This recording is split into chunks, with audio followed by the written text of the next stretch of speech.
Look at this wonderful rose on the wall. When it is in full bloom, it produces huge amount of flower and completely transforms the whole area here next to the entrance. Many gardeners actually think that cutting climbing roses is an issue. They either cut too much or not enough. But the truth is, it's much simpler than most people would expect. So today let me show you how I prune this wonderful rose so it stays healthy and produce huge amount of flowers every year. Welcome back to Love Your Roses.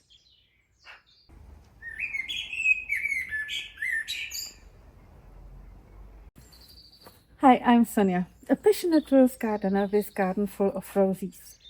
Today I will show you how I prune this rose on a wall. That is established one. And I will also show you what I do with a rose that I planted only last autumn. So this rose is absolutely stunning rambler. The name is Lavender Silhouette. I bought it 3 or 4 years ago and planted it next to the house entrance. It has a wonderful pink blooms that shade into a soft lavender color. And the number of bloom clusters is amazing. Apart from the beautiful color against the white wall, I choose this rose because it's very healthy. This is important because this area gets less sun, so the rose needs to tolerate partial shade.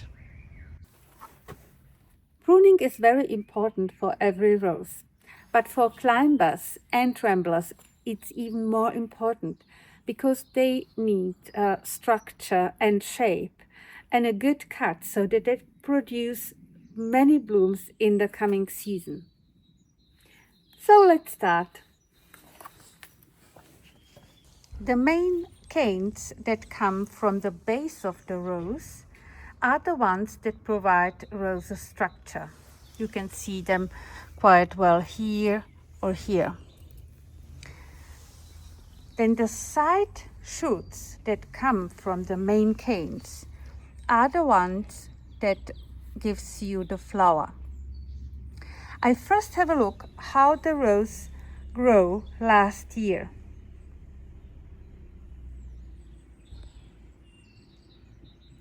You can see pretty well where the bloom came from, and these are all these side shoots where the bloom come from. For me, the growth last year went a little too much upward. I would like to enjoy more bloom down here at eye level. I also want to guide the rose around the corner of the wall, so I will have some growth here.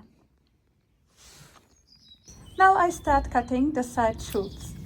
I begin on one side and continue across the plant. With a climber like this, you cut the side shoots back to 3 or 4 bud eyes. If you are unsure, cutting them back to about 4 to 5 centimeters works very well. I cut from one side to the other so I can clearly see the structure of the plant. You should also remove any unhealthy growth or dead wood. So I will put this one away. I don't like it, how it looks like. Or here, the dead wood just got away.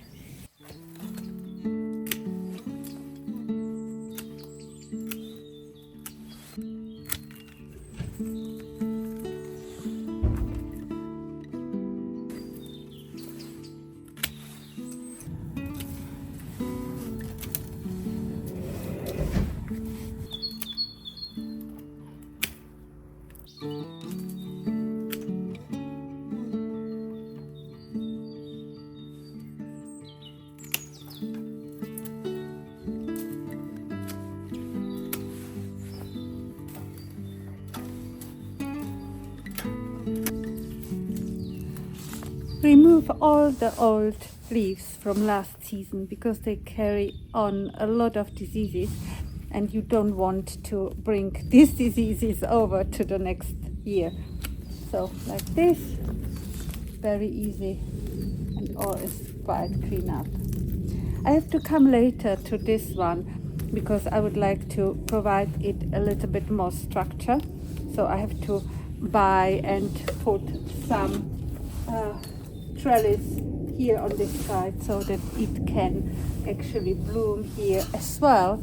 But this is something that I will do later. Climbing roses bloom on the side shoots.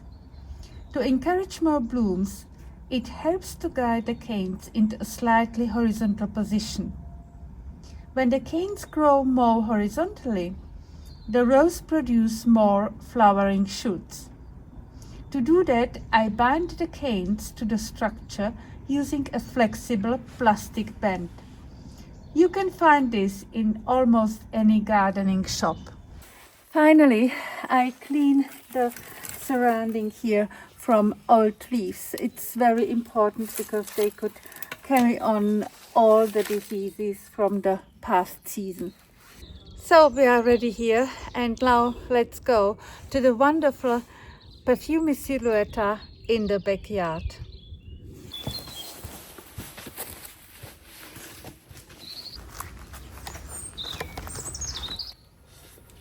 This rose was planted here next to the wall last autumn, and it's pretty new one, absolutely beautiful, as I said, perfume silhouette, and it has wonderful clusters of purple bloom. But it's too young and it needs to establish the roots, so you do not prune it that much and leave it as it is. You purely remove all these old leaves that still carry on diseases. You even can cut slightly the side shoots as I did. Pruning a climber on a wall does not really take that much time. But if done properly, the rose will reward you with beautiful bloom all season long and will stay healthy. If you are a beginner gardener or someone who loves to speak about roses, you may consider to subscribe to this channel. I am Sonia on Love Your Roses, and I see you next time.